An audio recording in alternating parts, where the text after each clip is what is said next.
اللہ بیان فرماتے ہیں والذی جاء بالصدق وصدق بہ اولئک هم المتقون، وہ ہستی بالا جو حق کے ساتھ آئی، وصدق بہ، اور دوسری ہستی بالا وہ جس نے اس حق لے آنے والے کی تصدیق کی۔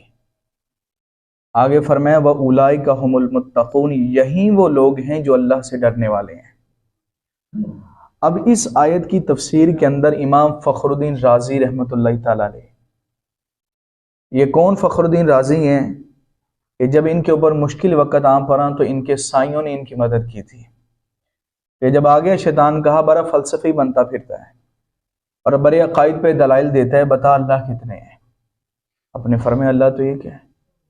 اس نے کہا دلیل دے، آپ نے ایک دلیل دی، اس نے رد کر دی، دو دی، رد کر دی، حتیٰ کہ 360 دلیلیں اس کو اللہ کے ایک ہونے پہ دی ہیں، وہ ایک ایک کر کے رد کرتا جا رہا ہے۔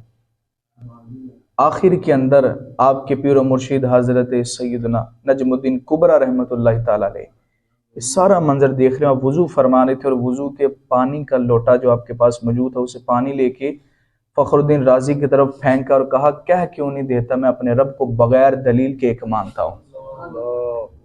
یہ دلیلیں تو یہ اس کے سامنے رکھے گا، یہ تو شیاطین کا بھی سردار ہے، یہ تو ملائکہ کا بھی سردار رہا ہے، یہ تو ایک ایک کر کے رد کرتا جائے گا، اس کو کہے کہ بغیر دلیل کے میں اپنے رب کو ایک مانتا ہوں۔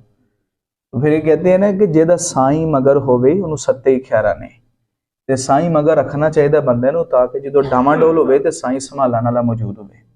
جب اتنے بڑے علامہ اور فہمہ امام فخر الدین رازی رحمۃ اللہ تعالی علیہ اپنی شیخ کے بغیر نہیں چل سکے تو آپ اور میں کس طرح چل سکیں گے؟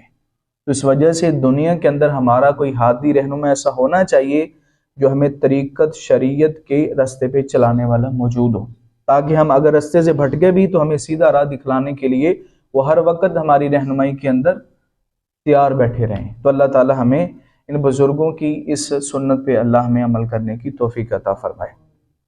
امام فخر الدین رازی رحمۃ اللہ تعالی علیہ تفسیر کبیر کے اندر اس آیت کے تحت ایک روایت لے کے آئے ہیں، اور روایت بڑی پیاری ہے۔ روایت یہ ہے کہ حضرت علی المرتضیٰ شیر خدا کرم اللہ تعالی وجہ الکریم اس روایت کے راوی ہیں۔ اب دیکھیں کیسی محبت ان اللہ کے نیک بندوں کے درمیان تھی، اور کیسی اللہ نے الفت ان کے درمیان ڈالی تھی، اور اللہ نے قرآن پاک میں بیان فرمایا الف بین قلوب، کہ اللہ نے ان کے دلوں میں الفت ڈال دی ہے، اور یہ اللہ کی نعمت سے بھائی بھائی ہو چکے ہیں۔ اب حضرت علی المرتضیٰ اس آیت کی تفسیر بیان کرتے ہوئے فرماتے ہیں کہ اس آیت کریمہ میں جو رب نے ارشاد فرمایا کہ وہ ہستی بالا جو حق کے ساتھ آئی، اس سے مراد میرے آقا صلی اللہ علیہ وآلہ وسلم ہے، اور جس نے آپ کی تصدیق کی اس سے مراد وہ ذات ہے جو میرے آقا و مولا ابو بکر صدیق رضی اللہ تعالیٰ عنہ ہے۔ کون کہہ رہے ہیں؟ مولا علی۔ آج لوگ تفریق کرتے ہیں ان کے درمیان تو لڑائی تھی، یہ تو بڑا ان کے درمیان کوئی جنگ و جدال والا معاملہ تھا۔ حضرت مولا علی رضی اللہ تعالیٰ عنہ خود حدیث کے راوی ہیں، اور اگر اہل بیت کے فضائل کی احادیث اگر آپ اٹھا کے دیکھیں نا تو آپ کو اہل بیت کے فضائل کی جتنی روایات ملیں گی ان میں اکثر راوی اللہ کے حبیب علیہ السلام کے صحابہ ہیں۔ صحابہ تو اس قدر اہل بیت سے محبت فرماتے ہیں، اور اہل بیت بھی صحابہ سے محبت فرماتی ہے۔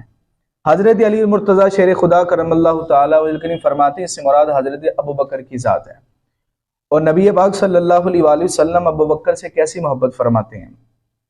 اور یہ پہلے یہ بات یاد رکھیے کہ میں ابھی دیکھ رہا تھا کہ نسبتیں کیسی ہیں۔ اللہ نے اس مسجد کا نام بھی رکھوایا ہے تو صدیق کے نام پہ رکھوایا ہے۔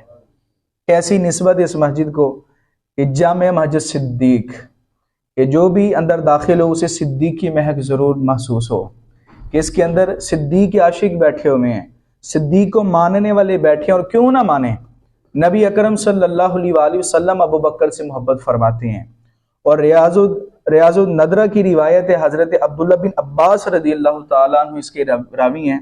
آپ بیان فرماتے ہیں نبی پاک صلی اللہ علیہ وآلہ وسلم حضرت علی کے ساتھ موجود تھے اور کسی جگہ پہ کھڑے تھے، حضور علیہ السلام محو گفتگو تھے حضرت علی سے، اسی دوران حضرت ابو بکر صدیق تشریف لے آتے ہیں۔